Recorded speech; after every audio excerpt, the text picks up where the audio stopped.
খবর 24 সাথে আপনাকে স্বাগত। নতুন নতুন খবর জানার জন্য আমাদের চ্যানেলে চোখ রাখুন।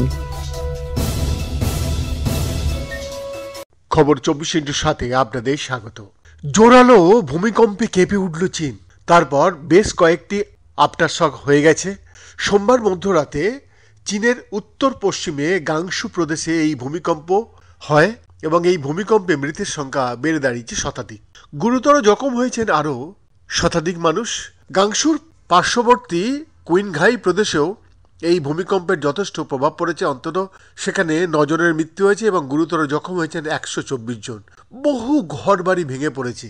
মঙ্গলবার ভোর থেকে শুরু হয়েছে উদ্ধার কার্য। মার্কিন জিওলজিক্যাল সার্ভে সূত্রে খবর, সোমবার রাত 11:59 নাগাদ জোরালো ভূমিকম্পে কেঁপে ওঠে চীনের গাংশু প্রদেশ। পার্শ্ববর্তী কুইংঘাই প্রদেশেও কম্পন অনুভূত হয়। রিক্টার স্কেলে সেই কম্পনের তীব্রতা ছিল 5.9। ভূমিকম্পের কেন্দ্রে ছিল গাংশু প্রদেশের ভূপৃষ্ঠের 10 কিলোমিটার গভীরে। যদিও স্থানীয় সংবাদ মাধ্যম সূত্রের খবর, ভূমিকম্পের তীব্রতা ছিল 6.2।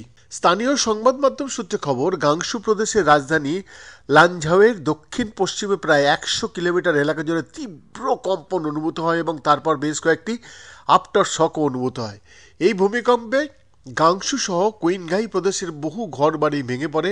ঘরবাড়ি চাপা পড়ে ঘুমের মধ্যেই বহু মানুষের মৃত্যু হয়েছে। সিসিটিভি ফুটেজ অনুযায়ী কেবল কুইংঘাই প্রদেশের হাইদোং শহরে 11 জনের মৃত্যু হয়েছে এবং শতাধিক আহত হয়েছেন।